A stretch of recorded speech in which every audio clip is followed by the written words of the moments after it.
Hi everybody. How y'all doing? I hope you feeling spectacular. Cause I am. And I just want to spread this positivity on today's episode of Something's Gotta Give with your girl. The one, the only, Mary B. Woo! Today's episode I'm going to be talking about the false sense of love that you may receive when you receive materialistic items. Or you yourself might be a person who only knows how to show love through gift giving. That is a love language after all. But I acquired that notation of love through an unhealthy process. See, for the past 2 months or so, fourth grade me started knocking on my door. When I was in the fourth grade is when I first got put into foster care.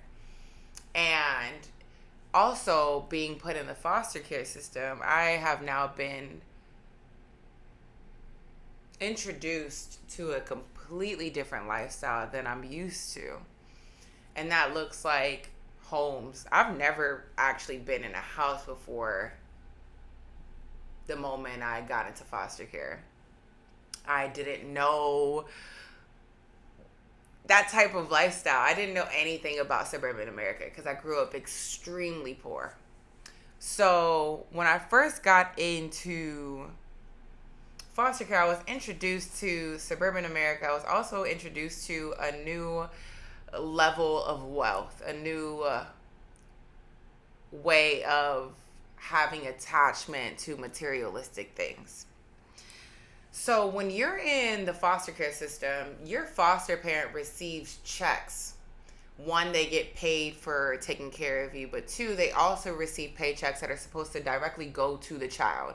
And that is supposed to be used for their clothes, their hair, their shoes. It's basically an extra amount of money to make sure that kid has enough goods to get them by. So when I was taken away from my mother and I now have my first paycheck experience with my second foster mom, I quickly learned that clothes or taking me shopping was a way of someone showing me love. But realistically, she was just doing what she was supposed to do by the system because my social worker was asking, did my foster parent receive that paycheck and was it spent on me? Now, if I would have said something incorrectly, then my foster parent would have gotten into trouble. That's the reality of the matter. I'm in fourth grade. I think I'm 8 years old. I don't know the truth of this. So I'm being taught that when we go out shopping is when I've been a good girl, that's when I receive love. Because this foster parent was not necessarily a loving woman to me. I could tell that I was just a chore for her. I could tell that this was an experiment of hers to see if she wanted to be a foster parent, if this was something that she enjoyed. But realistically, she was just filling a void because she had a son who had just graduated high school and he was off to college. She had a very codependent relationship with this son, so she needed someone to fill up her time. So she thought this would be the perfect opportunity to have a foster child. I just happened to be so lucky to be the person who gave her that experience where she learned that she didn't want to be a foster parent. And I think this goes on way too often within the foster care system.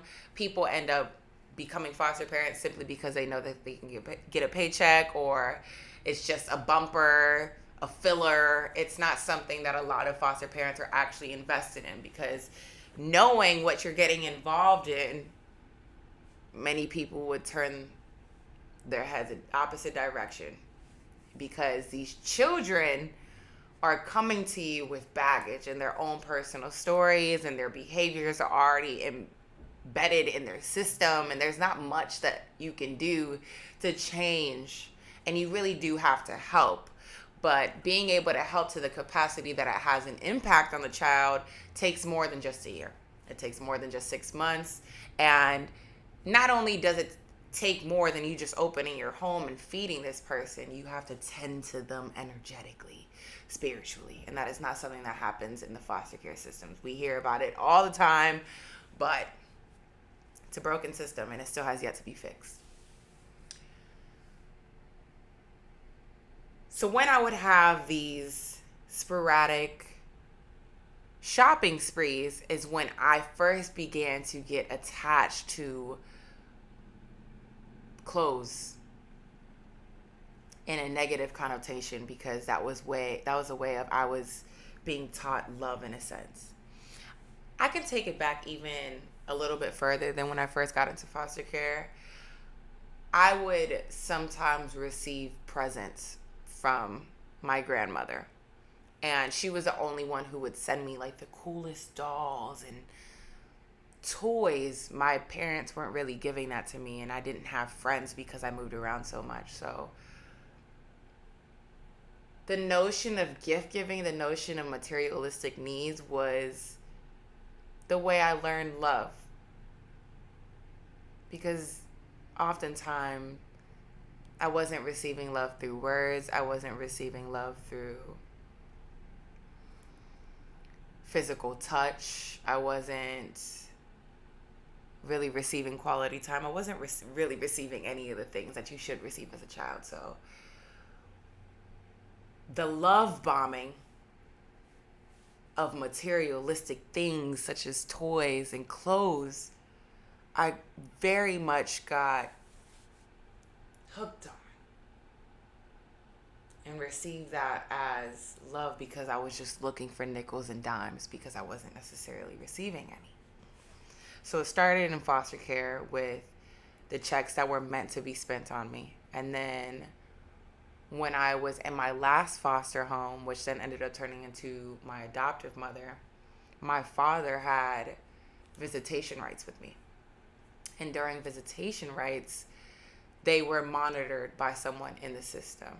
And so there wasn't much that my father and I could do with somebody watching and in the few hours that we had once a week. And so my dad would just take me shopping. Now, you see that this is becoming a pattern. What do we do for Mary when we need to be kind or show her love? We buy her clothes. We give her materialistic goods, but we lack in every other category. So I quickly not only got addicted to clothes as a form of love, but money. Because if somebody finally had money to spend on me, they must love me, because I come from a very deprived, poor background. And so materialistic goods can only be bought to you by the use of money.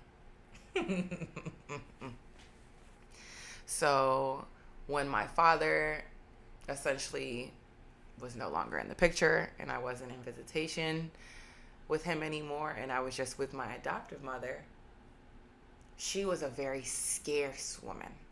She would work 3 jobs, but still had no money, according to her standards.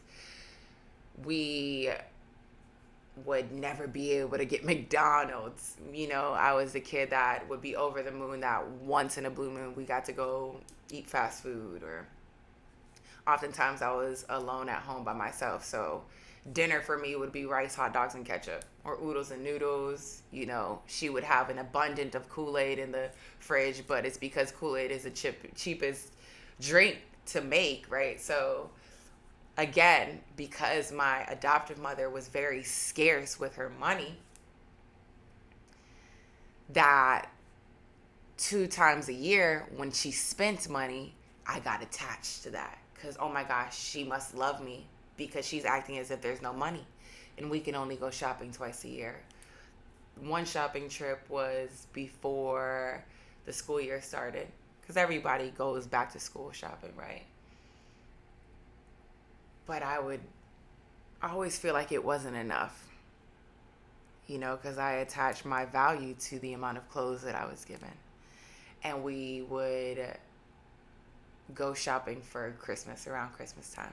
But that was it. There was never any other time where we randomly just got to go out and I would randomly get a pair of shoes or some clothes.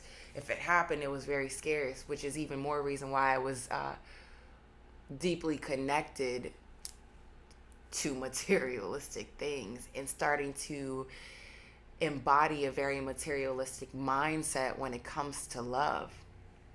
So fast forward when it is my time to be an adult and I'm now making money of my own, I learned that the best way to show somebody love is to spend my money on them. So I get in a relationship and I'm giving away money, and I'm also buying shoes that I wouldn't even buy for myself. I'm spending way more money on friends than I see them doing for me. I'm extending my materialistic goods to the point of depletion, and it's never been equal. Or maybe I just could never view it as equal because I was already starting at a place of lack with how I was giving materialistically to begin with. And then when I found myself receiving gifts like necklaces, earrings, bags, having partners help with gas or food, and feeling like it's great that you're doing this, but why do I not feel the love?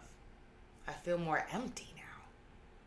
And I would try to excuse all the other chaos that was going in the relationship as okay because I was being treated materialistically.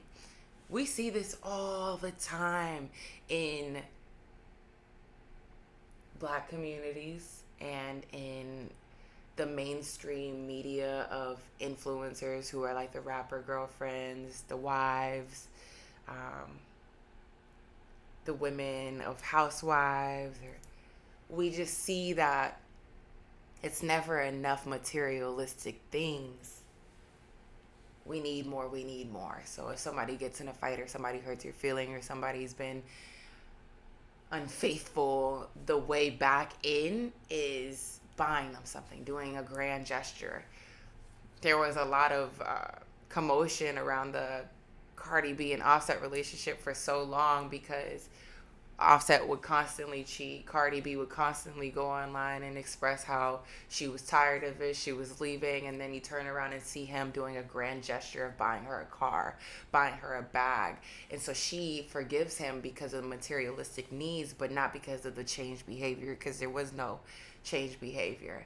And knowing Cardi B's background, she comes from poverty. She comes from the projects of New York. So people who come from poverty, we learn that love is through gift giving and that it's through materialistic wealth. But that is not love. That is not love of the heart. That is not something that brings you joy, makes you light, makes you not full of worry. If you receive something materialistic and you still question the authenticity of the emotion, that's not actual love. And so how I learned this was coming into the new year, I felt called to not shop. I told myself I was going to do it for 3 months, but realistically I only did it for 2. And if I'm going to be very honest, it was very difficult for me to go even the 2 months without shopping. A friend of mine had a birthday dinner and I just had to go out and buy a dress. And I excused that one dress that I bought because it was for an event. You see how I made excuses? Because I just needed to receive that form of love. Not knowing that love is what I was seeking. And then in my second month, I had therapy and I discovered I was called to do this fast so I could learn that my connection with love is tied negatively to materialistic needs. So whenever I feel sad, what do I want to do? I want to shop. It's never enough with the amount of clothes that I have, the amount of shoes that I have, the amount of jewelry that I get. I can always have more. When realistically, like, I work so much and I don't really go out as often. I still have clothes in my closet with tags on them. Now it's time to tend to that false association that I have with shopping. Because it's a shot of dopamine. It's not long lasting. I just bought this shirt that I have on right now. I wore it immediately. That high, that little quick form of love that I got is gone. So now it is now my duty to make sure I honor that that's not a real form of love and build a new relationship with it. So if I need to just be more disciplined, more thoughtful with my spending habits when it comes to clothes, instead of buying things mindlessly and knowing that I'm only going to wear it once, let's be more mindful of the things that I do buy. Is it going to be something that I'll like for a long time? Is it cohesive with the person that I'm becoming and the style that I'm creating for myself? These are all things that I now question before I make a purchase, because I don't want to do this in a way of me just searching for satisfaction because I feel empty. And how many of us may have a similar experience with being an overspender? What's that song Kanye said? Come on, come on. What is it called? Sophomore 3 years ain't picked a career. You know what song I'm talking about. Oh, It All Falls Down. Yeah, All Falls Down by Kanye. Sorry, I had to do that little snippet. But Kanye explained it wonderfully. You know, we come from nothing, and then once we get something, we just want to splurge on this image of how we're perceived by other people, because it's so important how other people perceive us, but we haven't yet tended to how we perceive ourselves. And is this coming from a place of lack, or is this coming from a place of abundance? And oftentimes, because of the way I was raised and where I come from, my natural habits do come from a place of lack, in a place of scarcity, in a place of poverty. And then I change. Because I don't ever want to think like that. And moving forward, I will never be in a relationship where I am satisfied or I allow abuse of the emotion to occur because I'm being taken care of materialistically. It's crazy the emptiness that you get from receiving a gift from a person who hates you, or receiving a gift from somebody because they don't know how to express love, so they spend their money on you. They didn't do anything loving to earn the money. They just went to work. That's not a way of love, you know? So I hope this may have awakened someone to realizing that money does help, but it doesn't always buy you happiness, and it doesn't fix problems in relationships, and it doesn't fix the relationship you have with yourself. That is a energetic, spiritual thing that you have to go through and fix with mindfulness. Man, it's just so awesome to be able to honor my truth, no matter how ugly it is, and no matter how I may have operated in the past, and to choose differently and to create a better life, because it's never too late. And I am always optimistic at the abundance life has for me moving forward. Thank you, as always, for listening to my stories, listening to my upbringings, listening to my past, and how I'm always and forever able to alchemize these things into what is the best version of myself and what I'm always creating to be a better version of myself. As always, I send you love, light, strength, and courage to face whatever it is that you're dealing with. Head on. You got this. I'm so excited to talk to y'all next week, okay? Till then, bye-bye.